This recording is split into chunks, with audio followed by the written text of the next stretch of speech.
Okay, so with free agency coming up in the next couple of days, the NHL, does it hold the same importance that it did, let's say, 20 years ago? Now, 20 years ago, we didn't have the salary cap that we do now, so therefore, some teams, such as the Rangers, the Maple Leafs, the richer teams, could splash the cash on free agents and offer them exorbitant contracts that some of the more financially constrained teams, such as Arizona's or your Carolinas, couldn't.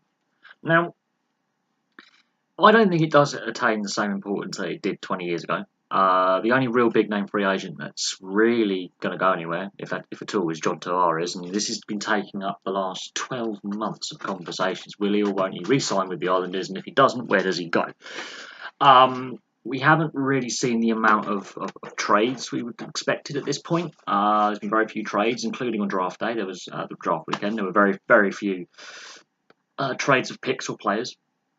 But I do think when John Tavares decides to either sign with the Islanders or go elsewhere, trades will happen. Now, what LA have done is they've signed Drew Doughty to an 8-year extension, a year before his UFA. Now, LA are very close to the cap, which means when John Tavares does sign his next contract, because he's only got 2 days until he's a free agent, there will be some trade movement, not a lot. Salary cap does restrict where players can go and what teams can pick up what players. We've seen a lot of UFAs and RFAs with arbitration rights basically get re-signed by the teams they're at. Sometimes with maybe reduced money or less money than they wanted, but teams are holding on to their players. They're building cores. They're building together. We've seen Arizona with Ekman Larson give him an 8-year contract. We've seen now LA with Drew Doughty give him an 8-year contract. This has got to be saying to Tavares, right, you've got two options. You can stay at the Islanders and may not win anything or get to the playoffs for a while, or go to San Jose, a well-known playoff team. They're really solid. They got the finals a couple of years ago. They got a good core there. Joe Thornton looks like he's on the way out. That will free up some space. So it's an interesting one. It's very interesting. But I don't think it does have the same importance. There'll be less movement on the first simply because, well, the salary cap, it constrains what teams can do. And there's very few teams with a lot of salary cap space. There are some teams that, well, LA are with Kovalchuk, have really put them right on the cap. Right on the cap. They're going to have to trade players up big time or buy out contracts. That's the only real thing I can see. I know there's those NHL fans who want to see the salary cap go and see more trades, and things like that. And there are those that like the salary cap because it means their team has more of a fighting chance. It's a complex issue. The salary cap's been set at around 80 million US dollars. John Tavares is going to take a big chunk out of anyone's salary cap. Now, the Islanders have got the biggest cap space. They have got a new GM in Lou Lamoriello, who's cleared out the coaching staff. He's cleared out pretty much the whole backroom staff at the Islanders has just had a massive clear out. With what Lou Lamoriello is doing, he turned the Maple Leafs from no hopers into a playoff team. It took him 3 years, but they got there. He's left the Maple Leafs in a very strong position. He's won Stanley Cups with New Jersey Devils. Again, a team that many people thought when he first went there they wouldn't do it. They did. They got 3 of them. He also stepped in behind the bench at times if need be. I don't think he'll do that at the Islanders at his age of 73, but you never know with Lou Lamoriello. He is a hockey brain like no other. But I do think that the NHL free agency doesn't have the same importance. That's my personal thing. I think we're seeing less trades now. We're seeing longer-term contracts for players. You have to look at Jack Eichel and McDavid, for example, their length of contract.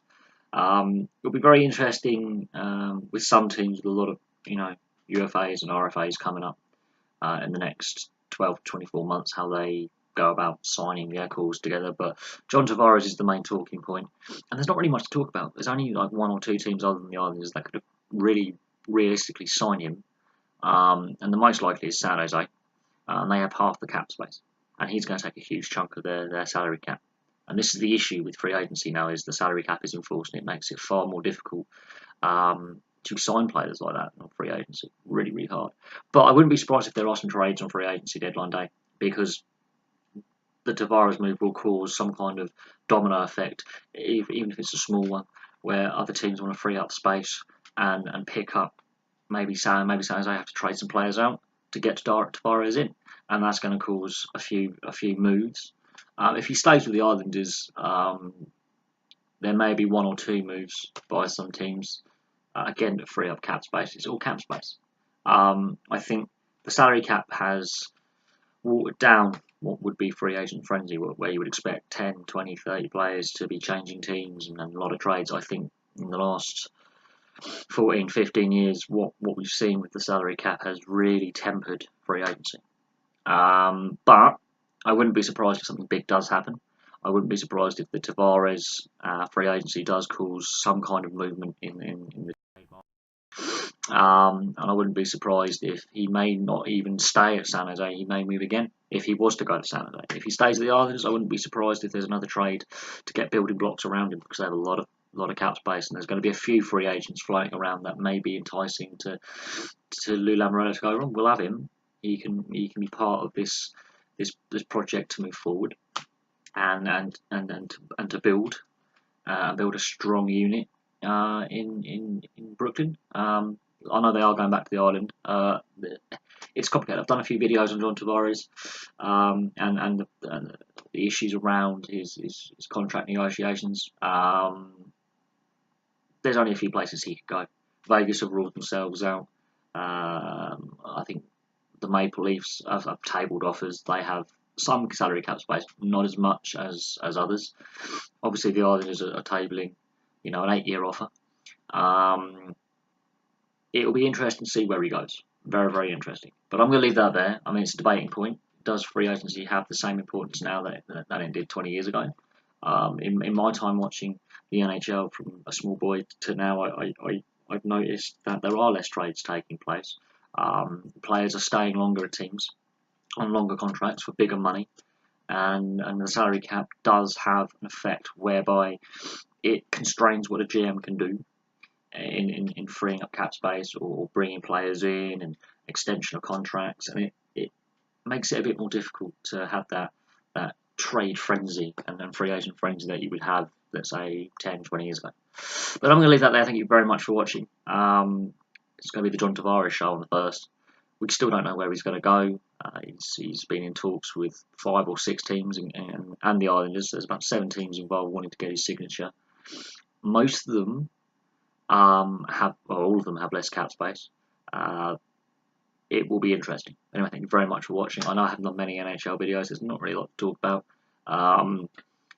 In all honesty, not a lot's really happened. Drew Doughty signing today for 8 years. LA have put themselves in a position where they've possibly got to trade a player or two out, and that could be interesting when Tavares does get signed. What happens with teams like LA and teams right close to the cap line, Florida, if they move players, and teams like the Islanders and like Vegas and Arizona do pick these players up because they have a lot more cap space. But I'm going to leave that there. Thank you very much for watching. It's a bit longer than normal. A lot to discuss. Thank you very much for your time. Made it to the end. If you've stumbled across this, like and subscribe. They're really, really kind of handy. Place your thoughts below if you think free agency is less important now than it was 20 years ago. I'll be interested to see what hockey fans think. Some people will disagree with me. There'll be those who say it's still as important, if not more important, than what it was pre-lockout. And yeah, we'll see how it goes. Thank you very much for watching, and I'll have some more videos for you soon.